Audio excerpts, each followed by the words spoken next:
Welcome back to Block TV. It's time now for Hodl with Hedl, a chance to zoom out for a moment and take a wider perspective on some of the heady issues that dominate the crypto markets as a whole. And to guide us on this journey of discovery, we're joined by Bitcoin influencer and thought leader and Director of Business Development at Kraken, Dan Held. Dan, thanks so much for joining us. Thanks for having me. All right, Dan, we have some key topics I want to touch on today, but before we get into anything, it seems to be another auspicious day in a Bitcoin crypto market run-up. At the time of filming, we're seeing Bitcoin up about 7 or 8% on the day. Also of note, BSV is topping out nearly 50% up on the day, with Bitcoin Cash not too far behind, talking about 25% on the day. Dan, what do you think's happening here? This is madness.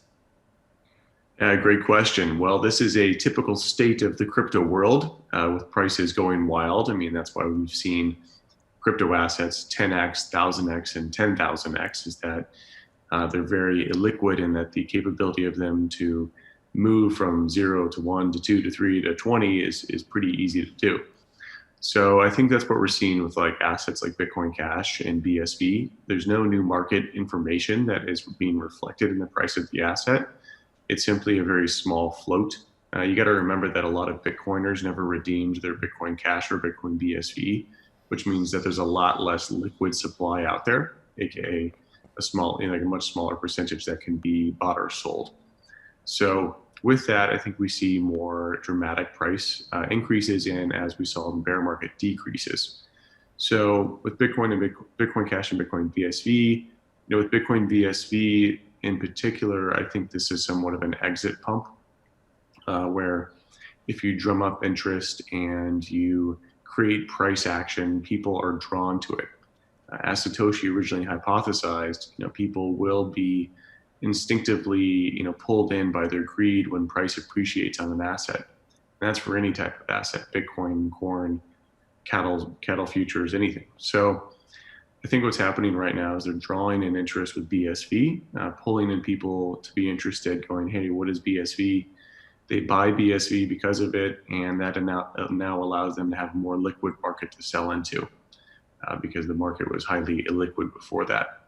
Also, BSV is not traded on, I think, most major exchanges. Like, it's not on Kraken, Binance, or Coinbase, or Bitstamp. So it's kind of relegated to a few very small exchanges, which further reduces the amount of coin, which further increases the sort of price movement.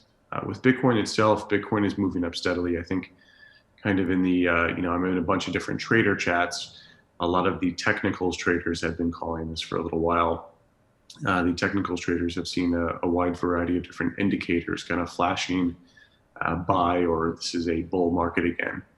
Now, I'm not a, there's a lot of times where they've been wrong, so I'm not exactly sure how accurate these sort of signals are.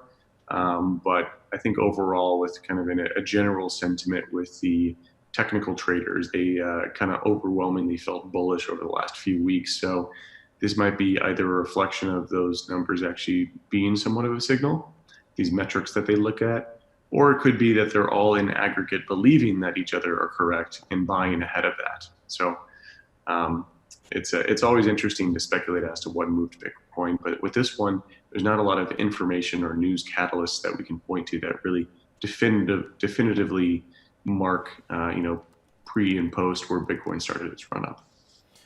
Yeah, it does certainly seem an odd one, not particularly driven by any particular news narratives or anything else that seems, at least at face value, to be pushing this up. I mean, I guess the only thing that we could point to in terms of a news narrative that might have shifted it recently was the CME opening up options on their futures trading, but as significant as that may or may not be, that doesn't seem enough to drive the market as high as it did, and particularly, again, led this time by BCH and BSV. It seems baffling to me, and I don't know. I just sort of wonder if there's things going on behind the sort of front markets there. Any thoughts, Dan? Yeah, I mean, I'm plugged into a wide variety of different private channels, and I haven't heard any sort of good narrative around why Bitcoin Cash versus BSV, like why those are moving. The only one that I've heard is that we might jump into this a little bit later, but essentially around how Craig Wright is thinking about approaching Satoshi's coins on the BSV chain. Well, all right, let's jump into that now while we're discussing the matter, because exactly as you just mentioned, Craig Wright is making moves on the BSV chain to, I guess, cement his control and obviously further push himself as Satoshi Nakamoto narrative. What can you tell us about your thoughts on that latest move by Dr. Wright? It's highly likely that Craig Wright will attempt to factor in code or factor in a rule change into the Bitcoin BSV blockchain to then fork himself Satoshi's hypothesized coins. First and foremost, we don't know exactly how many coins Satoshi has. We don't even know if those are Satoshi's coins because they are very, very early coins. We just hypothesize that they are his. Craig Wright's followers are somewhat, he's a lunatic and they're somewhat, if you believe in Craig Wright, you kind of, I think, lose a ton of respect as a human being who has the capability of having rational thought. If you continually ignore all sort of data-driven thinking or any sort of factual-based sort of analysis, then you believe in Craig Wright. And so for Craig Wright, he knows his followers can be easily manipulated because they perceive him in this sort of godlike way. So what I think he's going to do is there's going to be some sort of lengthy explanation why his courier didn't bring him a private key, or why he can't access these coins as Satoshi because he set up some sort of overly complicated, of course it's all false, but some overly complicated story about how he can't access his coins. And what he'll do is he'll ask the Bitcoin BSV blockchain, whether it be the miners or the nodes, in conjunction to accept a hard fork or to accept a hard fork that forks over those coins into his control.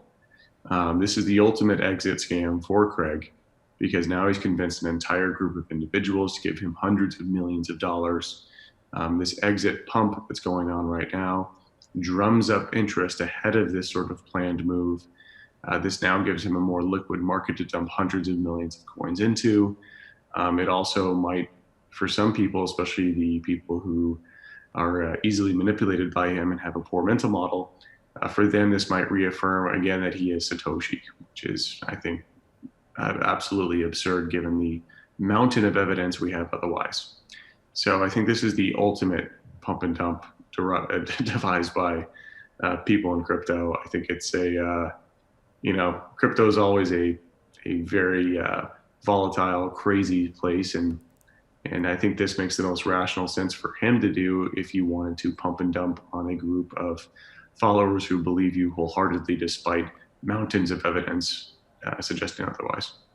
So then if you were giving advice out into the sphere itself, given that over the course of this conversation that we've just been having now, it's BSV is up around 55% on the day, jumping about another 5% in the time that you and I have been talking.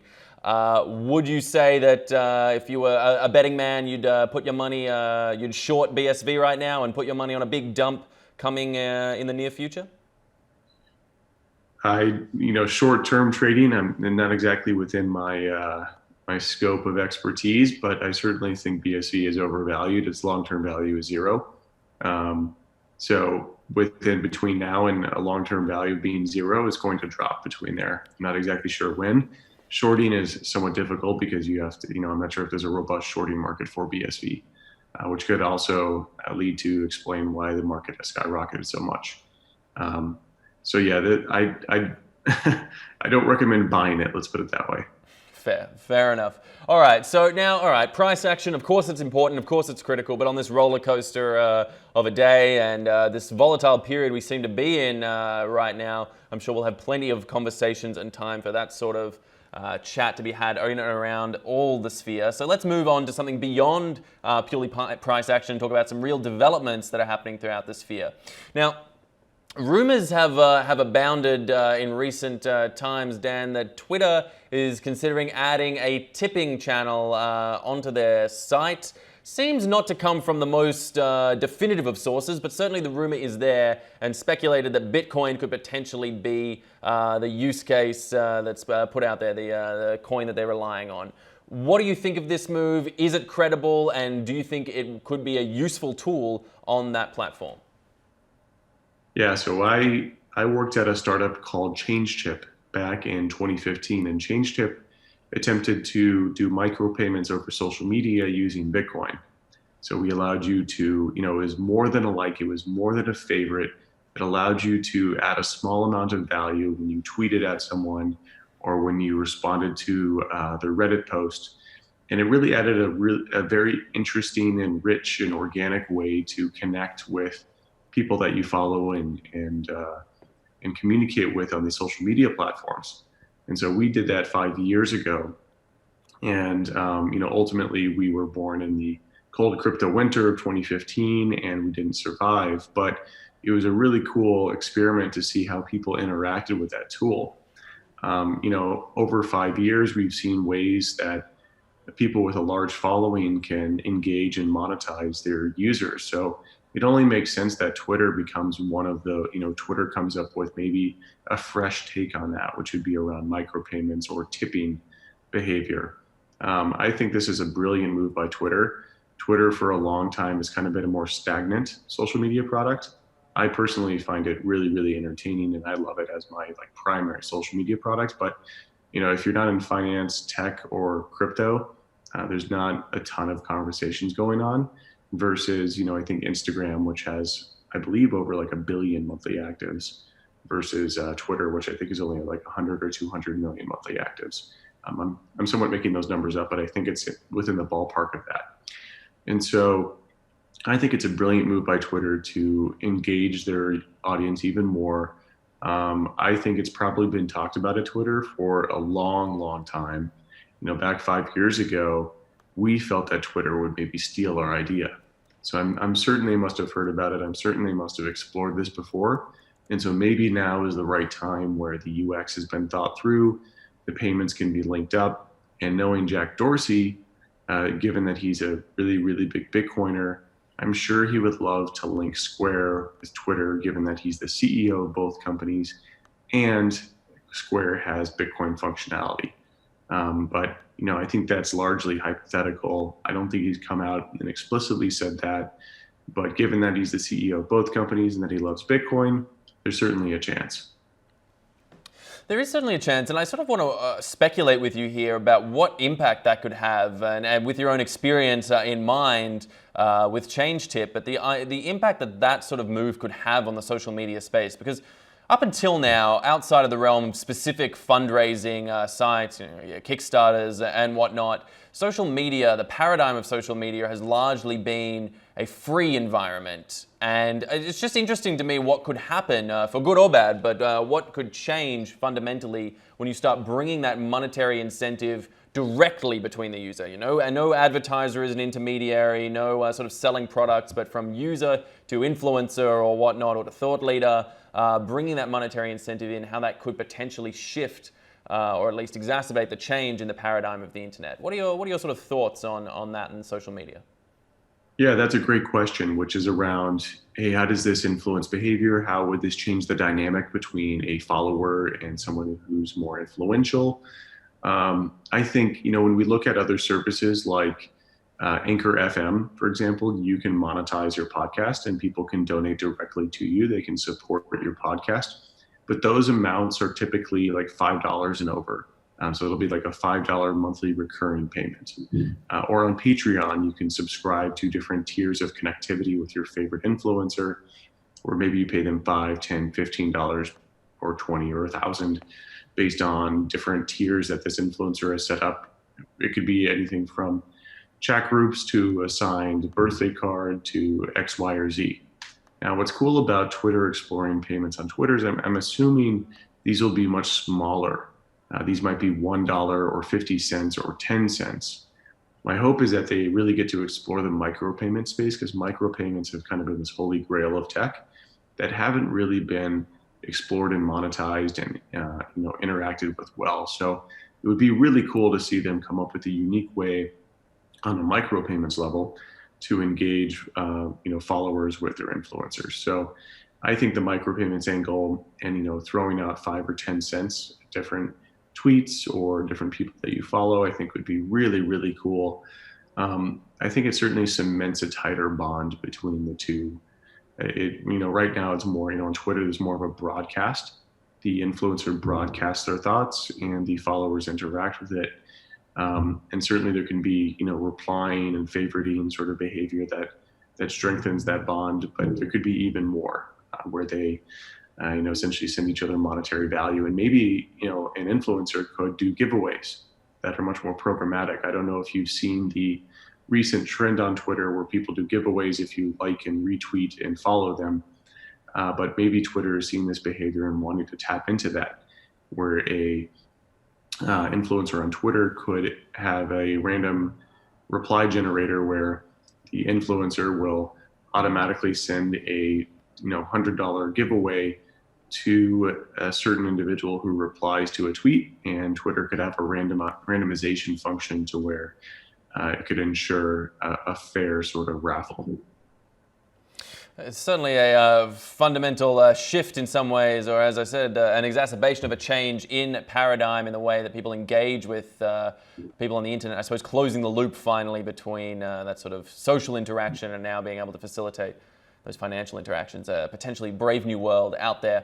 But speaking of a brave new world and dramatic changes that need to occur in the internet, there's a fascinating thread which you put us onto there, Dan, coming from Neil Woodfine, talking about what happens to Bitcoin when the internet turns off. I had a good chance to read through this one myself. A lot of fascinating components to this, but Dan, I want to know what stood out to you with Woodfine's ideas. Yeah, so this is the sort of mindset that a lot of Bitcoiners have, which is the ultimate adversarial mindset. How to enable Bitcoin to survive governments, cutting off their access to the financial system, cutting off Bitcoiners' access to even the internet. And so Neil did a good job of summarizing some of the efforts that have been done around how to, make Bitcoin as decentralized as possible to survive an attack on the internet itself. Nick Szabo and Elaine Au and NVK on Twitter, they have as well kind of explored this realm of how to broadcast and how to connect to the Bitcoin network when there is no access to the internet. So I think there's a couple cool ways that that people have been exploring. One is the Blockstream satellite, and that broadcasts Bitcoin blockchain data. So that's pretty cool, where you can link up to that satellite, or you can receive that data, and that enables you to look and see what transactions are confirming and have a good state of the blockchain. Conversely, propagating a transaction, there's some really cool things, like I said, that Nick Szabo and Elaine Au have been using. They use ham radio or shortwave radio to broadcast a signed Bitcoin transaction across borders. And that's super, super cool. So, in the future, you can, in the TLDR on radio, is that it's a function of antenna size and power. There's a lot of other factors involved in there, and I know a lot of ham radio enthusiasts will be triggered by that statement, but that's the TLDR. Of course, you have like landscape issues and weather issues, but from a functional level, in the future, you could rebuild the internet using Bitcoin, where small local nodes also have a function of a ham radio built in. And so you could sign your Bitcoin transaction and propagate that on ham radio. That could be picked up by another ham radio enthusiast who has a more powerful antenna and a stronger power source, and then propagate that across borders, or propagate that to somewhere that it could then go onto the internet, or then be added to the Bitcoin blockchain, or propagate that to a miner. People forget that like ham radio is a very old technology, and using that and using other sort of services like that, you can propagate very small amounts of information globally. And so I think that's actually a really good reason why we keep the Bitcoin blockchain small, is that you can actually have Bitcoin run on ham radio in an extremely low bandwidth sort of scenarios. So I think that's incredible. And, it's something I've personally been fascinated about since I got into Bitcoin in 2013. was how can it survive the internet going down? And so I think there's going to be a lot of Bitcoiners working on this issue during the next bull run as governments might start cracking down. These tools can ensure that Bitcoin is the ultimate sort of decentralized system where it can survive despite governments even turning off the internet like they've done in Hong Kong and other Middle Eastern countries when there's conflict. It's interesting to note, I recall we actually interviewed here on BLOCKTV some Venezuelan nationals working on a program they called Locha Mesh, which was designed to work in Venezuela during the blackouts, which were endemic at that point, hours-long blackouts to utilize the Bitcoin network as a means of payment. I believe they used Lightning technology at the time. I don't remember all the specifics of the technicalities of how it worked, but it's interesting to note in the examples you mentioned there as well, Dan, the test for this, I suppose, will be those use cases, those environments, whether we talk about Venezuela, Hong Kong, Iran, wherever, where there is a non-trustworthy relationship for whatever reason, whether for infrastructure or political reasons, between individuals and their internet service providers. I mean, is that what it's going to take for people to really test these networks? High-level crises, in your opinion? Yeah, I think it'll be distrust of the governments. It'll be governments cracking down super hard. I mean, if the government's turning off the internet, things are not going well with their population, which might be more representative of like that government's time and existence is probably limited. Turning off the internet is a last-ditch effort and certainly shows how unfavorable the government is now being viewed by the population.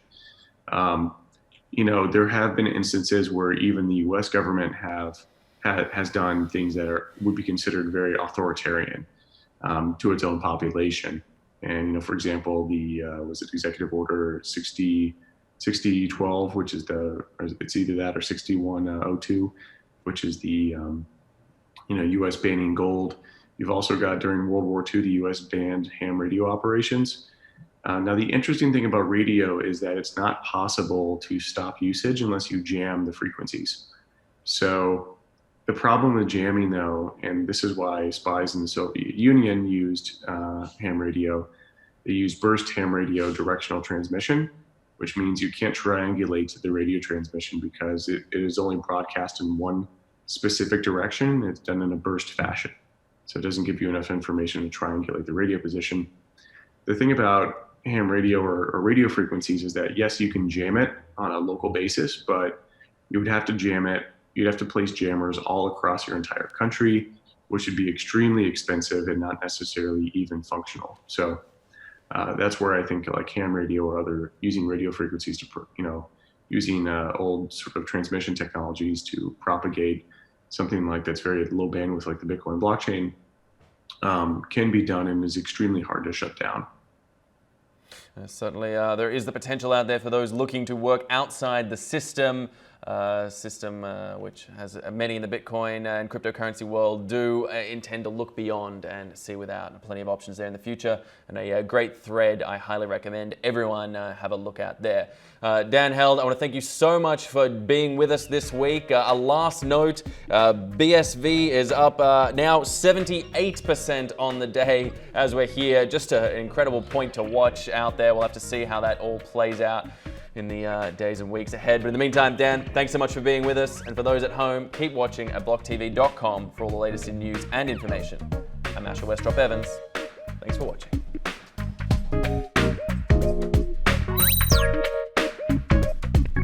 For more news and updates, follow us on Twitter.